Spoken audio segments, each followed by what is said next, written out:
Well, we were looking at the Exodus, И когда мы рассматривали события исхода, and we're talking about the events of the Exodus, God is moving to fulfill the Abrahamic covenant. и говоря о событиях исхода, мы уже подчеркнули, что Бог двигается, исполняя завет с Авраамом. And the book of Exodus makes it very clear in at least 3 different passages. И книга Исход делает это весьма ясным, минимум в 3 отрывках.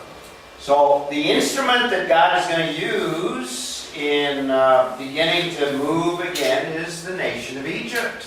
И тот инструмент, который Бог использует вот в этом движении к исполнению завета, это египетская нация. And by the way, the background slide that I'm using here is called the bent pyramid, which is a very unique pyramid in Egypt. И, кстати, вот тот слайд, который я здесь использую в качестве фона, это пирамида Бент, очень уникальная пирамида. Archaeologists are not sure why they constructed this pyramid. И археологи не очень-то уверены, почему пирамиду построили таким образом.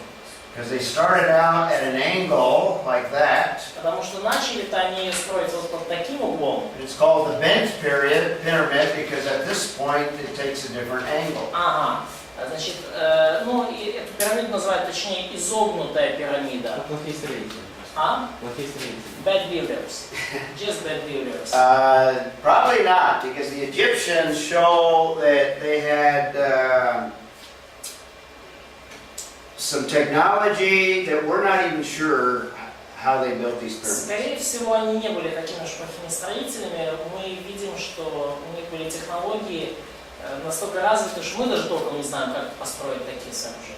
In fact, one of the things that I talk about in a different talk И, кстати, вот одна из вещей, о которых я уже говорил в другом месте, is some of the technology that they had to have in order to build any of these pyramids in Egypt.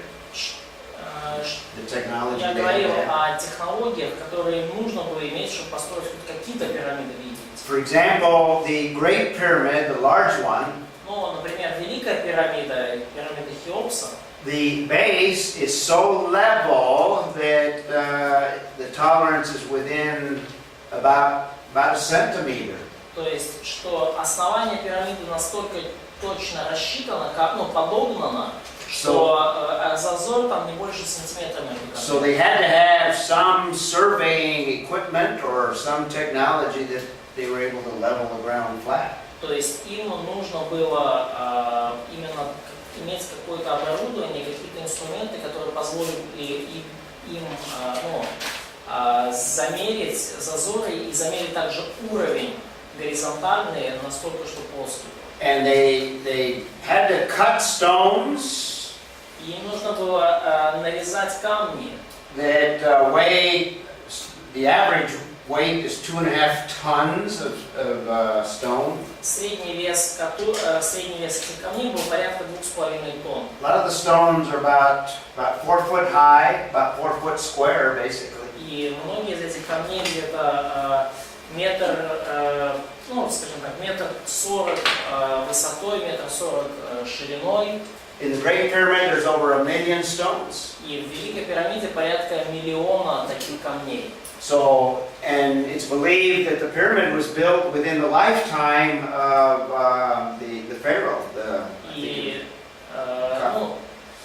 ученые верят, что вот эта пирамида была построена в течение жизни императора Хаафа или Хеопса. So I did some calculations if the pyramid was built over a 30-year period of time. И я сделал вычисление, если мы считаем, что пирамида была построена в течение 30 лет, They had to cut the stones, they had to transport the то stones, им нужно было этот камень нарезать, им надо было его перевозить, transport them down the Nile, перевозить их по берегу, and they had to place those stones at a very high rate. И помещать этот камень на очень большую высоту. Over 30 years to place that many stones. То есть и все это им надо было делать постоянно в течение 30 лет, переместить такое количество камней. They had to do all of that, place placing stones in the pyramid, 9 stones per hour, И чтобы все это сделать, every day. им надо было в пирамиду каждый день укладывать в среднем 9 камней в день. How they move them, how they place them, and they're very precisely placed. То есть им нужно было их перемещать, поднимать, помещать вот в пирамиде, и причем помещать очень точно. Particularly when you get up high, how do you place those stones? И особенно, когда вы забираетесь уже на большую высоту, как вам там размещать? So they had technology that we are not aware of that to be able to build these pyramids. То есть у них были технологии, которых мы даже не знаем, да, мы с ними не In знакомы, fact, и они строили такие пирамиды. the Egyptian culture И в египетской культуре was a culture that God selected to preserve His people. То есть египетская культура была той культурой, которую Бог выбрал, чтобы сохранить свой народ. And God is going to use some of those elements of the culture to preserve and to shape the children of Israel. И Бог будет использовать некоторые элементы этой культуры, чтобы сохранить и сформировать сынов Израиля. So these are some of the characteristics of the Egyptian culture in the time of Moses and the children of Israel. И вот некоторые характеристики египетской культуры во времена Моисея и сынов Израиля. Very polytheistic. Во-первых, культура очень политеистическая, политеизм. What God is going to do is to demonstrate that He is sovereign, He is greater than all of the gods of Egypt. И что Бог сделает, Он покажет, что Он верховный владыка и что Он превосходит всех богов Египта. So one of the things God is going to do is reveal some of His nature, some of His character. И что Бог сделает, это Он покажет свою природу и свой характер. He's greater than all of the gods of the Egyptians. И Он покажет всем, что Он больше, чем все боги Египта. Now remember, in this time in history, the Egyptian Empire was the greatest empire of the world at the time. И помните, что в это время, в этот исторический период, Египетская империя самая могущественная в мире. So this was the most important nation of all the nations at that time. И это была самая важная нация в мире в то время. Now, amongst all of the gods, Pharaoh was also worshipped as a god. И среди всех богов в качестве бога почитался также и фараон. So he had ultimate authority in the nation, in the Egyptian culture. И он обладал в египетской культуре и в египетском народе абсолютной властью. And at that time, this was an extremely high and technological culture. И в то время эта культура была очень высоко развита, и технологии были на очень высоком уровне. In fact, I took the following photographs just to kind of illustrate the high level of culture that existed at that time. И я сделал эти фотографии просто, чтобы показать вам уровень технологий, который существовал в то время в Египте.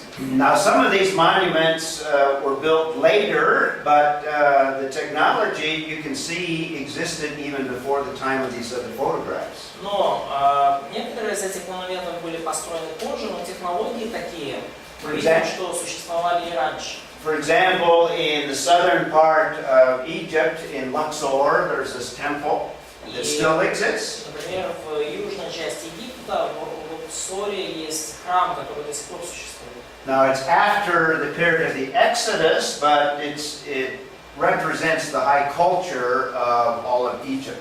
Но этот храм построен уже после исхода, но он указывает нам на высокий уровень культуры, который был в Египте в целом. This is the temple at Luxor, and in the same city, there's also the temples at Karnak. И есть в том же городе храм, который называется Карнак. These are huge columns. In fact, how they built them, how they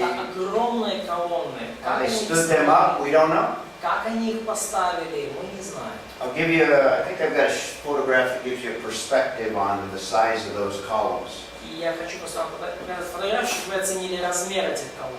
This is about almost 3 meters across. То есть вот эта вот колонна толщиной 3 метра. And about 10-12 meters high. И 10-12 метров толщиной, высотой. That'll give you a perspective. See the perspective of the people. Людишки ходят, а вот тут вот эти колонны. These are the columns that I was showing you, and there will be a roof on the top. Которые я вам показывал, и там еще крыша наверху. High technology, high culture. Очень высокие технологии, очень высокая культура. Like I said, these date back to the Old Testament period. И это все, как я уже сказал, датируется как раз-таки временами Ветхого Завета. We don't know how they stood these obelisks up. Мы не знаем, как они поставили также этот обелиск. Some of them, I don't know, 20 meters tall. И некоторые из этих обелисков, они 20 метров высотой. How do you cut a stone? How do you transport it of that size? It's one stone. Как вам вырезать камень такой формы, такого размера, как вам его транспортировать, как вам его поставить? So you have this stone И here это все один кусок камня. that you cut it out. Да. А? Это точно, что там колонны вроде как с кирпичиков сложены. So it's the single stone, single piece of stone. Well, not the columns, but the obelisk. Ну, колонны они собранные, а вот обелиск это цельный камень. А может они были ростом другие? So maybe they was higher, more taller. So they had bigger height. Нет? Yeah. No. Почему нет? Why not? So we know some of the quarries where they came out of Мы, in the Upper Nile. ну, мы знаем некоторые карьеры, из которых они достали эти So камни. they cut them out, they transported them, То есть они вырезали эти камни, транспортировали их. and then they stood them up. How do you stand up Потом они их устанавливают. Как его установить? so that you have a vertical column without breaking it? Что поставить этот обелиск совершенно вертикально и при этом не сломать его. Scientists today don't know how they did it. И ученые сегодня так до сих пор не поняли, как же они это делают. So this is high culture. This is advanced culture. И это потому, можно сказать, очень высокая культура и очень Just a продвинутая. few other indications. They recorded their history on the walls in some cases. И вот другие свидетельства, они на стенах записывали свою историю. Point I'm making is this is a very advanced culture. То есть идея, которую я хочу здесь показать, что культура очень высокоразвита. Another characteristic is they valued stability and order in that culture. И еще одна характеристика этой культуры, что они там очень ценили стабильность и порядок. In fact, the stability is kind of reflected in the architecture that represents the buildings that they И похоже, built. что вот это стремление к стабильности отображалось даже в архитектуре, в зданиях и сооружениях, которые они строили. The pyramids are some of the most stable of all structures of all of history. Пирамиды египетские – это одни из наиболее стабильных сооружений, структур, построенных когда-либо в истории. And in order to build these structures, not just the pyramids, we don't even know today. И, So there had to be organization, order. и как построить такие огромные сооружения, мы даже сейчас толком не понимаем. И для этого, очевидно, нужен очень серьезный порядок и хорошая организация. Now they depended on the nation and particularly Pharaoh as their savior. И вся нация очень сильно зависела от государственного аппарата и в особенности от фараона. And they also looked to him for some of that stability. И они также ожидали от него вот такой стабильности. And another important aspect of their culture is they were separatists or people that did not intermarry. They kept separate from other cultures. И также характеристика этой культуры в том, что они были сепаратисты. Они не смешивались, не вступали в браки с другими народами. That's why God sent them to Egypt. И вот почему Бог послал Израиль именно в этот народ. Because this is the opposite of the Canaanites. Потому что египтяне были полной противоположностью хананеев в этом плане. The Canaanites were not only a very immoral culture, but they would intermarry with anyone. хананеи не только были очень развращенной культурой, но они готовы были жениться с кем угодно. And in Genesis 37 and 38, we see, for example, Judah intermarrying with a Canaanite woman. И мы видим, например, в 37 и 38 главе Бытие, как Иуда вступил в брак с хананейской женщиной. That could not happen in Egypt because they kept distinct and separate from other peoples. В Египте такого произойти не могло, потому что они держали себя в стороне, они себя отделяли от других народов. So, Галя? Йосиф хіба на єгиптянців? So did Joseph marry Egyptian? Yeah, Да. right. У него супер. Yeah, that's a little strange as well. Да, но это вообще-то немножко странно. But overall, the main reason he was able to is because of the high position that he occupied. Но основная причина, по которой он, в общем-то, смог это сделать, это потому, что он занимал очень высокий пост. He occupied a position that was just below Pharaoh. То есть он занимал пост чуть-чуть ниже фараона. So even Joseph would have been viewed almost like a god. То есть даже на Иосифа посматривали уже как на почти Бога. But in general, they would not intermarry with the children of Israel. Но в целом они бы никогда не вступали в брак с сыновьями Израиля. But that's a good, very good question you asked. Очень хороший вопрос. So God chose this culture in order to preserve the nation. И таким образом Бог избрал эту культуру, чтобы сохранить народ Израиля. He chose this culture to reveal that He is mightier than the gods of the most important empire. И он избрал эту культуру, чтобы показать, что он более могущественен, чем боги самые могущественные. God is far greater than even Pharaoh, who was considered a god. И Бог также показать, что Бог куда более величествен, чем фараон, которого почитали Богом. The children of Israel would also be exposed to what culture can be, high culture. И также сыны Израиля смогли воочию увидеть, как выглядит высокоразвитая культура.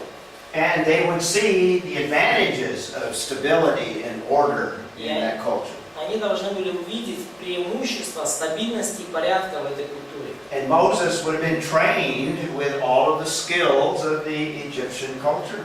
И Моисей был воспитан и наставлен и научился всем навыкам, которые ценились в египетской культуре. And God would demonstrate that instead of Pharaoh and instead of Egypt, He would be the Savior. He would be their salvation. И Бог покажет в будущем, что не государство, не фараон, но сам Бог будет их спасителем, и Бог принесет им спасение. This just gives you kind of a feel for the culture also of Вот также вам, чтобы вы могли pyramids.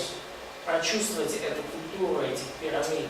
And you can see a little bit where this corner is broken off. Ну, вы видите, что вот угол, один из углов, тоже искривленной пирамиды обвалился. And notice the precision of these external stones that are cut. И обратите внимание на то, с какой точностью были подогнаны друг к другу вот эти внешние камни. Now these are not as large as the Great Pyramid, but they're still quite significant, gives you a perspective. Но камни здесь не такие большие, как в Великой пирамиде, но это все равно достаточно значительные, вам, чтобы вы могли понять. But you can't even fit a credit card in the space between the blocks. Чтобы вы поняли, в это расстояние между блоками невозможно даже эту пластиковую карточку засунуть. What technology do they have to cut stones that precise? Какая технология у них была, что они нарезали камни так точно? And then set them. И потом так, и еще и потом их так устанавливали. Okay? And that's true of the pyramids in Giza as well. И это также верно в отношении пирамид в Гизе. А пирамида это как гробница, да? So, the pyramid is by function the grave, the place. The burial place for the burial pharaoh. place. Да, это гробница для фараона. Yeah, and they believed in an afterlife. И они верили, что в загробной жизни, And they wanted to preserve a fine structure for the pharaoh to live in the afterlife. то есть они верили в загробную жизнь, и они хотели обеспечить фараону хорошее местечко, да, правильную структуру, чтобы он там мог жить после смерти в загробной жизни. Now, in later Egyptian history, И в более поздней египетской истории they stopped building pyramids and instead buried their pharaohs in underground, and they tried to hide where they were buried. в более поздней истории они перестали хранить фараонов в пирамидах и начали хранить их под землей. При этом еще пытались спрятать место погребения. Because within these pyramids there would be great treasures. Потому что внутри этих пирамид находились огромные сокровища. And many of the treasures were robbed by treasure hunters. И, конечно же, многие из этих сокровищ, они подвергались разграблению от охотников за For сокровищами. example, at Luxor, where I showed you those other photographs, Например, вот в этом храме в Лаксоре, я вам показывал фотографии, later in the history, they have a whole area that is called the Valley of the Kings. и позже вот в этой области у них была целая вот такая территория, которую называли Долина царей. Where they dug into the mountain and buried their pharaohs deep in there and tried to hide so that the robbers couldn't rob. То есть они выдавливали в скале такую пещеру, хранили там фараона, и потом пытались это место еще припрятать, замаскировать, чтобы грабители туда не проникли. So, the first 4 chapters, И первые 4 главы we have the preparation for deliverance, мы видим вот эту подготовку к избавлению. and the emphasis of chapters 5 through 18 is the defeat of this great Egyptian empire. И акцент в главах с 5 по 18 это именно поражение великой армии Египта. So God is moving to fulfill the covenant. И потому Бог двигается в направлении исполнения своего завета. Second major implication is God is going to reveal himself to the children of Israel. И второй момент, что Бог открывает себя сыновьям Израиля. Remember, the children of Israel were in Egypt over 400 years. Помните, что сыновья Израилева были в Египте почти 400 лет. They didn't remember who their God was. Они даже не помнили, какой их Бог. In fact, the book of Genesis hadn't been written yet. И вообще-то книга Бытие даже еще не была написана. And it's possible that the book of Genesis was written while the children of Israel were in Egypt, because it's written by Moses. И вполне возможно, что книга Бытие была написана еще в Египте, потому что, написана она была Моисеем. We don't know the exact date of the writing of the book of Genesis or the Pentateuch. И мы не знаем точной даты написания книги Бытие или вообще всего Пятикнижия. But Moses probably wrote it before the Exodus. Но вполне возможно, что Моисей написал именно книгу Бытие до Исхода. Now, obviously, the book of Exodus and the other books of the Pentateuch would have been written after the Exodus. Очевидно, книга Исход и последующие книги Пятикнижия были написаны уже после Исхода. In fact, Deuteronomy is written after the 40-year wilderness. И вообще-то книга Второзакония написана уже после 40 лет блуждания по пустыне. So the children of Israel didn't know Yahweh, didn't know the God that brought them into existence. И сыновья Израилева не знали Яхве, они не знали Бога, благодаря которому они вообще появились. So God is going to reveal His character and His nature. И Бог таким образом явит им свой характер и свою природу. So we have the plagues and we have the Exodus itself, miraculous events. И мы увидим казни, и мы увидим собственный исход, вот эти чудесные события. This is what the plagues and the Exodus did И вот что случилось во время казни и исхода. in revealing who God is. Они явили нам, каков Бог.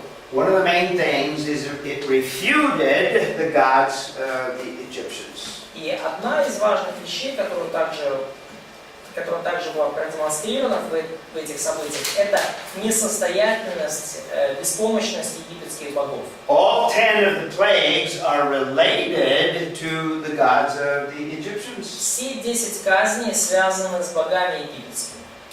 And when God brings these plagues, He's showing that He is greater than those gods that the Egyptians believed in. И когда Бог приводит на Египет эти казни, Он тем самым показывает, что Он более величественен, чем все остальные, чем те боги, которым египтяне поклонялись. So God is greater than the gods that the Egyptians believed in. И таким образом Бог, Яхве, более величественнее, чем... Now, a lot of the artwork that still remains to this day, И много произведений искусства, которые уцелели до сих пор, we see depictions of their gods and their attitude towards many of the gods. и мы видим на этих иллюстрациях их богов и их отношения к богам. Here's something of a picture of Osiris, who was one of their gods. Вот изображение Осириса, который был одним из их богов. And Egyptians coming to pay homage to that god. И египтяне приходили, чтобы принести приношение, дань этому богу. Now, some of their gods resembled or were represented as some creatures and animals. И многие боги были представлены как какие-то живые существа или животные. They had female gods. This is god Isis, И вот эта богиня — это Иса. representing something of like a bird or an eagle. То есть она представлена в виде птицы или орлицы. And in terms of the gods relating to the plagues, Ну и касательно богов, связанных с казнями, the god of the Nile was Osiris, the god that I showed you. In other words, мы можем сказать, что Осирис был богом Нила. he was the god of the Nile. Он был богом Нила. And what does God demonstrate? He can turn the Nile into blood. И что Бог сделал? Он превратил Нил в кровь. In fact, in the Egyptian thinking, the Nile was like the blood system of the gods. И в египетском мировоззрении Нил был как кровеносной системой богов. All of the culture, all of the life was dependent on the Nile. Вся культура и вся их жизнь зависела от Нила. So Osiris was one of the most important gods of the Egyptians. И Осирис был одним из наиболее важных богов египетской мифологии. But God can destroy all of the fish in the Nile by turning it to blood. Но Бог был способен уничтожить всю рыбу в Ниле, превратив воду в кровь. So we have the plague of the turning of the Nile into blood. И вот мы видим эту казнь, превращение вод Нила в кровь. Similarly, we have a plague related to frogs. И также мы видим казнь, которая, это умертвление жаб. In the form of a frog was the god Hecht of the Egyptians. И в форме жабы у египтяне изображали бога Хекта. And we also have gods relating to even insects. И также мы видим бога, который был связан с насекомыми даже. And we have a god noted there, and God brings a plague of insects, or what was it? What's the specific word? И мы видим конкретную казнь, связанную с насекомыми. The swarm of gnats was one of them. Саранча. Yeah. They worship cows and other beasts. Они поклонялись также коровам и другим домашним животным. And the god behind cows was Ptah. И богом, который стоял за всеми этими животными, был бог Пта. And they even had gods related to diseases and physical things, medical things. Также у них был бог как медицины, связанный с болезнями, со здоровьем. God related to the hail and snow and rain. И также бог, связанный с градом, снегом и дождем. Nut was the Egyptian god. Звали его Нут, этого бога. They worshiped the sun. Они поклонялись солнцу также. That was Ray, or Horus was also a name. И были также два имени богов, Рэй и Хорус. And what does God do? He darkens the sun. So He shows sovereignty over sun. Что делали эти боги? Они как бы в их мышлении затемняли солнце, то есть они обладали властью над Я солнцем. сказал, что Бог сделал затмил солнце. Я прошу прощения. And these So, are this God darkened the sun. God darkened the sun, Да. Наш Бог, правильный Бог затмил солнце. showing that He has power over the sun gods. Показывая тем самым, что Он обладает властью над этими богами солнца. These are just examples of some of the gods. They had gods everywhere for everything. И это только примеры этих богов. Вообще у них были боги для всего и огромное количество. And some of the gods were very strange. They took on the form of both man and sometimes animals. Некоторые боги были довольно странными, принимали форму и людей, и животных одновременно. For example, the god Anubis. Например, бог Анубис.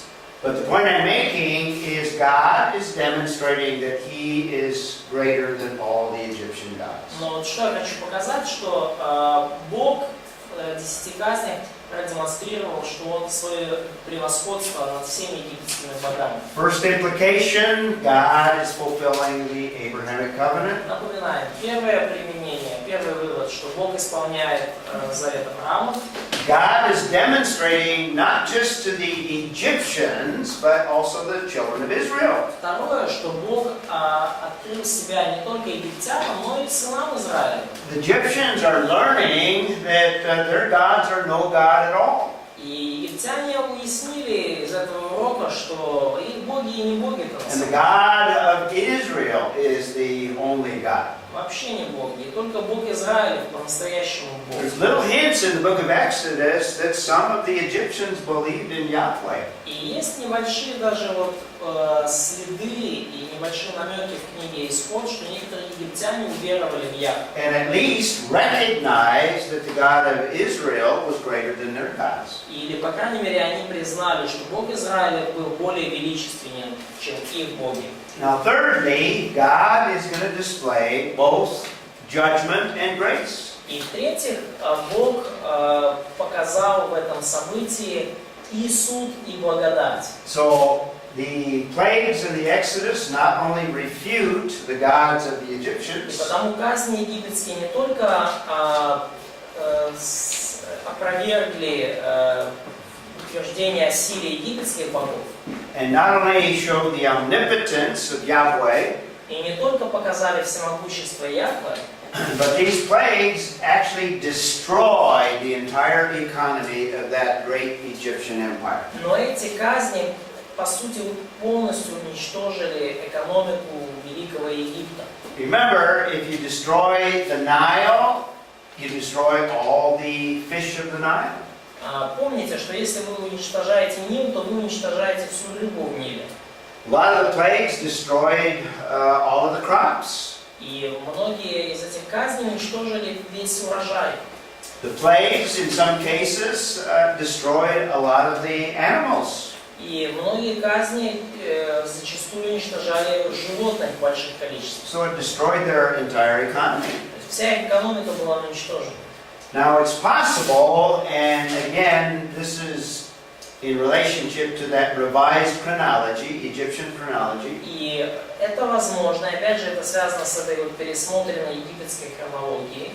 The Exodus and the plagues probably destroyed that entire Middle Kingdom, the end of the Middle Возможно, Kingdom. что вот эти казни и исход, они уничтожили полностью среднее царство в Египте. And a scholar that, the book of Joshua indicates that what happened in Egypt was heard all over the world. И книга Иисуса Навина указывает нам на то, что случившееся в Египте оказало влияние на весь мир. Now this is later, this is obviously after the wilderness experience, 40 years later. И понятно, что это уже позже написано, уже после пустыни, 40 лет спустя. This is the incident with Rahab. И вот это происшествие с Раав блудницей. When the children of Israel are about to enter and conquer the land, когда сыны Израилевы вот-вот уже войдут в землю ханаанскую, завоюют ее. But it tells you the attitude that the Canaanites had when they understood what God did with children of Israel in Egypt. Но это показывает, отрывок показывает нам, какой страх, насколько сильно боялись хананеяне после того, как они услышали о случившемся в Египте. So let's read the passage and notice the impact of the Exodus on other peoples outside of Egypt. И давайте прочитаем эти стихи и обратим внимание на то влияние, которое пришествие в Египте и исход оказали на другие народы вокруг Египта. So let's read each verse individually. Прочитайте каждый стих по отдельности. Where do we leave off? I don't remember. Who's the last Какого one? остановились? Masha was the last one? Значит, ну, каждый человек один стих читает. Vitaly, read verse 9 then. Joshua. Виталий, прочитай 9. Иисуса Навина 2:9. Да, я вижу. You probably ought to read it out of your Bible. I think part of it's cut off. Всё. Ну я всегда перечитаю, хорошо? Или там уже? Verse 9. Да. 9. И сказал, я знаю, что Господь отдал эту землю вам, и великий страх перед вами охватил нас. Okay, this is the realization of the Canaanites. И это вот то, в чем признаются хананеяне. They realized that the land of Canaan God gave to the children of Israel. И они понимают, что землю хананейскую Бог отдал сынам Израиля. And in reality, the Canaanites were terrified at the children of И Israel. на самом деле хананеяне жутко боялись сынов Израиля. So much so that they are not even willing to fight. Настолько боялись, что многие даже отказывались сражаться с ними. Oksana, read verse 10. Оксана, 10 стих. Бо ми чули те, що Господь висушив воду Червоного моря перед вами, коли ви виходили з Єгипту. І що зробили ви обом аморейським царям, що по той бік Йордану, Сигонові та Огові, яких ви вчинили закляття. So the Canaanites were aware of what God did in the Exodus, the miraculous work. И мы видим, что хананеяне были осведомлены о том, что Бог сотворил при исходе, об этом чудесном деле. This is a major event of all of world history. И это важное очень событие во всей мировой истории. All of the peoples of that time were aware of what God was doing with the children of Israel. Все народы того времени были в курсе того, что Бог сделал через сынов Израиля. And Rahab recognized something about the God of the children of Israel. И Раав поняла очень многое о Боге сынов Израиля. Guy, you want to read verse 11? Далее 11 стих, прочитай, пожалуйста. І чули ми це, і зумріло наше серце, і не стало вже духу в людині зі страху перед вами. Бо Господь, Бог ваш, Він Бог на небесах, в горі, на землі долі. So Yahweh is God. Итак, Яхве Бог. The God of Israel, He is the ultimate God. Бог Израиля, Он единственный настоящий Бог. And at least Rahab trusts in that God. И как минимум Раав поверила в этого Бога. So God destroyed the middle kingdom with the exodus of the plagues. И Бог, возможно, уничтожил Среднее Царство Египетское через казни и исход. And the text also emphasizes that when the children of Israel left, they left with many possessions, so they were enriched. И текст также подчеркивает, что когда сыны Израиля покинули Египет, они покинули его со многим имуществом, они сильно обогатились. And this was even promised or prophesied in Genesis 15. И это было уже, пророчество об этом было уже в Бытие 15 главе. Fulfilling what God said He would do. И Бог исполнил то, что Он сказал, что Он сделает. So we can see that God is working in grace and also judgment. И мы видим, что Бог трудится, показывая как свою благодать, так и свой суд. He's acting in grace toward the children of Israel. Он относится с благодатью к сынам Израилевым. And He's acting in judgment in terms of the nation of Egypt. И Он совершил суд над нацией Египта. And when the children, before God worked, He warned concerning the plagues. И перед тем, как Бог совершал свои казни, Он предупреждал о них. In fact, Pharaoh was warned about the plagues as they came about. Как минимум, фараон точно знал о казнях и об их наступлении. And when God judged, He judged particular, it was discrimination, but particular discrimination, distinct. Когда Бог судил, была при этом совершенная дискриминация в плане, что Он судил одних и не судил вообще других. We could look at some of the details, and it speaks of the judgment coming on the Egyptians, but sparing the children of Israel. И мы можем прочитать детали некоторых казней, и видим, что казни касались только египтян, но не затрагивали сынов Израиля. And God's grace is extended to those that trust in Him.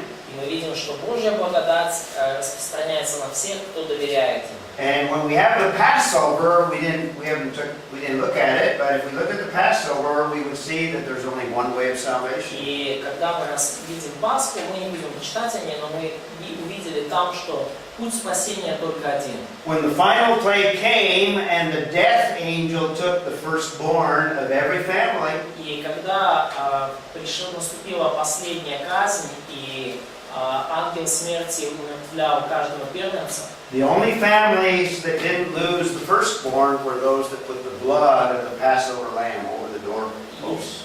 единственные, только те семьи сохранили своих первенцев, которые нанесли кровь барашка кровь ягненка, прошу прощения, на косяки дверей. So we have some of the elements that we've already talked about concerning God's grace and God's salvation. И мы уже видим вот эти элементы, о которых ранее говорили, касательно благодати и гнева. And it's also related to God's judgment. Ну и также это связано с Божьим судом. And the text tells us that 603,550 people left Egypt in the И Exodus. текст говорит нам, что 603 550 людей покинуло Египет. These are just the men that are of military age. И это только мужчин, и речь здесь только о мужчинах, способных к войне. So if you include the women and children, you have about 2 to 3.5 million people leaving Egypt. И если вы включите сюда женщин и детей, то получится 2-3,5 миллиона людей. Now, yesterday I mentioned that it's possible to shorten the Egyptian chronology. И вчера я упоминал уже, что возможно сократить египетскую хронологию. And this is a chart that shows the two different chronologies. И вот эта таблица, которая показывает две разные хронологии. This is the traditional chronology you see in most of the books. Это традиционная хронология, которую вы видите в большинстве книг. And each of the dynasties are in sequence. See, И 1, все 2, династии здесь в последовательности. 1, 2, 3, 3 to 6, 11 to 12. Первая, вторая, третья, шестая, это так. And when you put them in sequence, it extends the chronology, makes it longer. И если вы помещаете их последовательно, то хронология ваша растягивается, In становится fact, длиннее. you have to have more time than before the flood. Но на самом деле и получается, что в результате вам нужно больше времени, чем... То есть ваша хронология залазит за потоп. But if you believe in the Genesis flood, then all of those dynasties have to be after the flood. Но если вы верите в то, что потоп действительно существовал, то вам тогда надо принять, что все эти династии были после потопа. So this is that revised chronology that has dynasties overlapping that I told you about И yesterday. вот это вот та пересмотренная хронология, в которой династии перекрывают друг друга. То есть So you have dynasty 3 through 6 overlapping 1 and 2, overlapping 11 and 12, etc. Вы видите, как династия с 3 по 6, они, скажем, правят в одно время частично с династией Some of them even paralleling. 11-12, некоторые правят вообще параллельно. And we would put the Exodus at that point in the revised chronology. Мы исход вот с пересмотренной хронологией помещаем где-то в эту точку. Okay? So this would give us back, we've already looked at this timeline.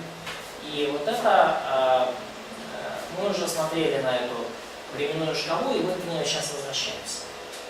And what we add to it is the Exodus. И вот что мы к ней добавим, это вот как раз таки исход. And the pharaoh of the Exodus would be Nefertari first. И фараоном исхода будет Нефертхотеп I.